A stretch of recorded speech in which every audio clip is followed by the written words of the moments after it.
Mesdames et messieurs, bonsoir et bienvenue dans l'invité du jour. Et ce soir, c'est Philippe Rimbaud qui est avec nous. Bonsoir. Bonsoir. Alors, vous êtes le nouveau directeur de l'IEP Toulouse, ou en tout cas le directeur adjoint, puisque ça sera qu'à la fin de l'année que vous serez réellement nommé directeur.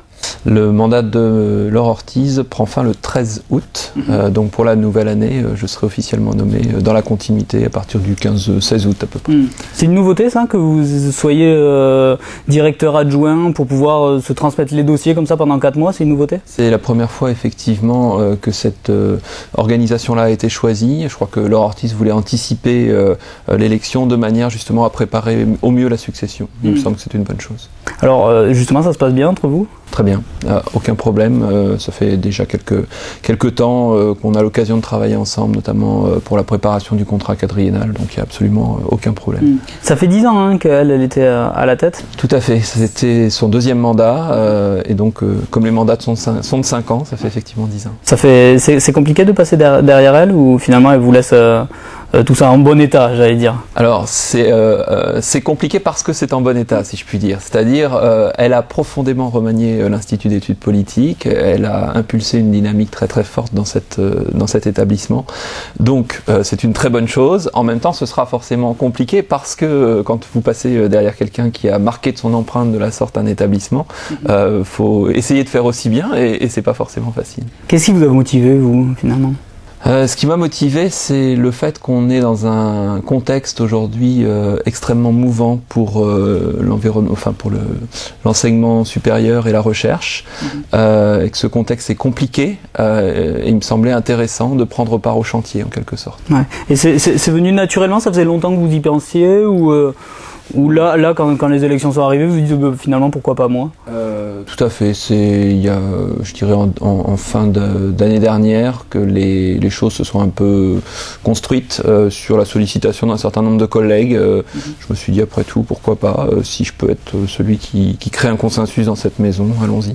Alors ça fait un moment que vous êtes ici, vous avez eu votre diplôme en 95, en 98 je vais reprendre mes notes, vous êtes chargé d'enseignement et première amphi en 2003, vous connaissez bien la maison? Je crois, oui, je suis effectivement entré à l'IEP en deuxième année, c'était un concours, c'est pas le concours principal, j'étais rentré en deuxième année en 1993, j'y ai fait 2 ans en tant qu'étudiant et puis j'y suis revenu assez vite, d'abord dans le cadre de vacations pendant que je faisais ma thèse et puis ensuite au moment où j'ai été maître de conférence en face, j'ai effectivement eu le plaisir de faire mes premiers amphis dans cette maison et ensuite je l'ai jamais véritablement quitté, même quand j'ai été amené à être en poste à Limoges, j'ai continué à faire cours ici. Comment est classé Sciences Po Toulouse parmi les autres en France? Alors aujourd'hui, vous savez, les classements, d'abord, il faut être relativement méfiant vis-à-vis d'eux. Bon, il y a Paris qui est loin devant, et ensuite on a véritablement en matière d'IEP de province, les classements changent un petit peu en fonction des critères qui sont pris en considération. Nous, dernièrement, on est apparu 3 ou 4e, me semble-t-il. Notamment, on est très bien classé sur les questions d'insertion professionnelle. Donc le but, c'est de gravir les échelons, je suppose, hein? Oui, bien sûr, même si moi, je vois pas tant les choses en termes de concurrence entre les IEP de région. On peut travailler ensemble? Oui, on a en tout cas un réseau de 6 IEP aujourd'hui, ceux du concours commun, qui est d'ores et déjà bien structuré et sur lequel, personnellement, j'ai envie de m'appuyer pour faire d'autres choses avec eux et qu'on progresse ensemble, en étant plus dans la complémentarité que véritablement dans la concurrence. Alors vous avez coécrit un livre qui s'appelle Puissance politique à l'heure européenne. Justement, toutes ces Sciences Po, on va dire françaises, peuvent cohabiter au niveau européen aussi? Oui, la science politique, elle a sa place pour comprendre déjà les phénomènes européens, d'une part, en tant que discipline, et puis ensuite, bien entendu que les politiques qui sont menées au niveau européen doivent être relayées sur les divers territoires par à la fois les collectivités locales, bien entendu, mais aussi des établissements comme le nôtre peuvent jouer leur rôle, alors évidemment dans des secteurs très identifiés, mais on a un rôle à jouer, me semble-t-il. Alors vous êtes tourangeau à la base? Alors, comment on arrive à Toulouse? Comment vous en êtes arrivé à aimer cette ville? Parce que je suppose que si aujourd'hui vous avez brigué ce poste, c'est que vous aimez la ville aussi. Bien entendu. Je suis arrivé, comme je vous le disais tout à l'heure, par le concours de Sciences Po. Ah voilà, tout simplement, c'était le hasard. Hein. Exactement. J'en avais à l'époque passé 2. J'avais eu Toulouse et j'ai pris avec plaisir. Déjà, en venant passer le concours, j'étais un peu tombé amoureux de la ville et ensuite, en y restant plusieurs années en tant qu'étudiant, ça n'a fait que m'inciter à y choisir de m'installer. Donc, Qu'est-ce qui a fait la différence? Parce que j'ai regardé au niveau des votes, 23 sur 26, 23 voix sur 26, dont 3 blancs, donc bon, finalement vous avez quasiment fait l'unanimité. Qu'est-ce qui a fait la différence à votre avis au niveau du conseil d'administration? La différence, j'allais vous dire avec qui, parce qu'en fait, dans la mesure où j'étais, en l'occurrence, plus que le seul candidat, je crois que ce qui était important pour l'ensemble des membres du conseil d'administration, je pense, c'était qu'il y ait une personne qui soit capable d'incarner un certain consensus dans l'établissement et qui puisse redonner une impulsion pour, j'allais dire, mettre l'ensemble des personnes, quelle que soit leur discipline, leurs opinions, etc., au travail, au service de l'établissement. Et je pense que voilà, il me semble que ça, j'ai su l'incarner. En tout cas, c'est ce que semble montrer le vote. Ouais. Alors, vous avez la formation, la recherche, ça c'est les 2 gros axes finalement que vous avez voulu développer. Au niveau de la formation étudiante, quels sont les gros chantiers, disons? Il y en a 2 voire 3. Le premier des chantiers à poursuivre, qui a déjà été initié par Laure Ortiz, c'est la professionnalisation. Les IEP sont passés il y a peu, c'est désormais un diplôme en 5 années. Il nous paraît donc essentiel que les 4 et 5e années soient consacrées à une professionnalisation pour que nos étudiants soient à même d'entrer directement sur le marché du travail sans avoir besoin de prolonger, s'ils ne le souhaitent pas en tout cas, trop longuement leurs études. Des stages donc hein. Directement. Enfin, oui, il y aura des stages, bien sûr. Dans le cas, oui, alors la professionnalisation, elle s'incarne chez nous par des stages, mais aussi par des modalités de travail en 4e et 5e année. Le fait que des professionnels viennent faire cours, le fait que on ait également des ateliers, c'est-à-dire qu'on répond à des commandes institutionnelles en faisant faire des études sur le terrain à nos étudiants. Et ça, le but c'est d'essayer de toucher au plus près le métier. On parle souvent de théorie quand on sort de l'école. Le but c'est d'avoir un petit peu de pratique aussi à l'intérieur de l'établissement. Exactement, c'est tout à fait ça. Le deuxième des chantiers en matière de formation, c'est l'internationalisation. Là aussi, c'est un chantier qui a été initié. On a aujourd'hui 70% de nos étudiants qui vont faire leur année de mobilité, la 3e à l'étranger. Beaucoup d'ailleurs dans le cadre d'une mobilité professionnelle, d'autres dans le cadre d'une mobilité qu'on dit académique, c'est-à-dire en établissement, peu importe à la rigueur, mais en tout cas il est important de poursuivre cette internationalisation-là, à la fois pour que nos partenariats soient plus développés, touchent des aires géographiques qu'on touche encore très peu. On commence, j'en ai un qui se dessine là sur l'Inde, alors que pour l'instant on était peu présent.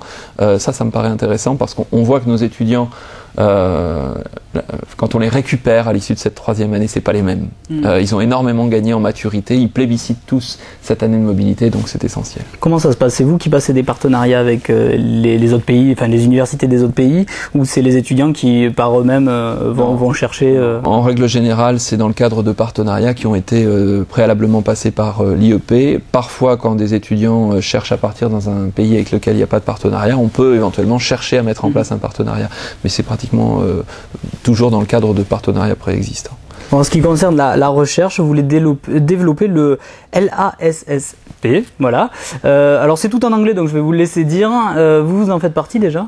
Oui, j'en fais partie. Alors celui-ci n'est pas en anglais. Le LASP, c'est le Laboratoire des sciences sociales du politique. D'accord. Donc il n'est pas encore en anglais, tout simplement pour des questions de traduction. C'est pas forcément évident de traduire ce genre de sigle-là. Oui, on veut développer ce laboratoire, qui est un laboratoire pluridisciplinaire, donc à dominante de sciences politiques, mais comprenant aussi des juristes, des sociologues.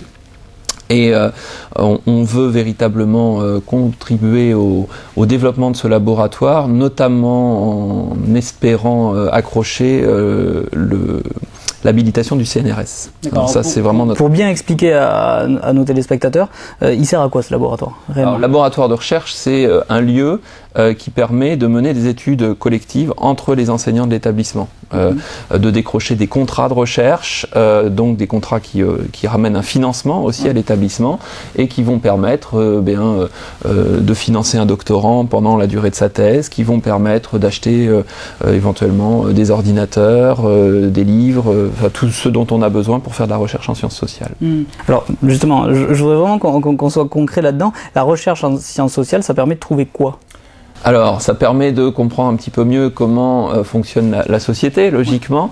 C'est-à-dire que, en ce qui concerne le LASP, par exemple, on a des recherches qui sont menées à la fois sur l'administration publique.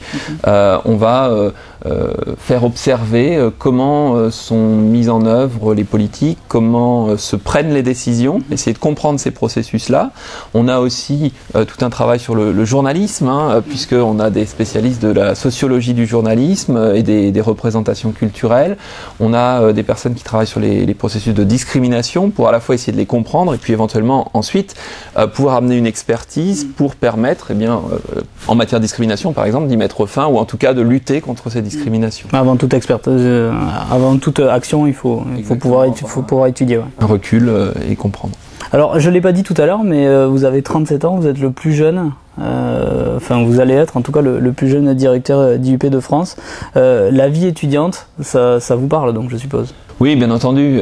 D'abord, elle est quand même pas trop lointaine en ce qui me concerne. L'un des axes majeurs du projet, c'est la démocratisation, c'est-à-dire permettre, et c'était en cela que j'évoquais un troisième chantier en matière de formation, parce que ça se rejoint largement, continuer les actions qui ont été menées pour que l'accès et le concours de l'IEP puissent être passés, y compris par des élèves issus de milieux un petit peu plus modestes. Le fameux ascenseur social. Le fameux ascenseur social, ce que je souhaiterais, c'est qu'il joue pleinement. Et c'est à la fois avoir une action en amont, on a un partenariat avec le rectorat pour mener des actions dans les lycées, pour plus qu'il y ait d'autocensure de la part de ces élèves-là. C'est pas du tout une barrière financière ou très peu. En tout cas, on a des bourses, etc. Donc c'est pas ça ce qui pose problème. Principalement, c'est des a priori, c'est des barrières culturelles, c'est le fait que l'on ne sait pas qu'on peut passer ce concours. Donc on essaye de communiquer là-dessus, de préparer en amont les élèves là-dessus. Et moi je voudrais qu'ensuite on ait aussi un accompagnement quand ces élèves viennent à l'IEP et qu'on leur permette d'avoir une vie étudiante dynamique qui s'implique à la fois dans les associations, dans la vie de leur établissement, parce que c'est essentiel dans une école d'avoir un peu cet esprit d'école.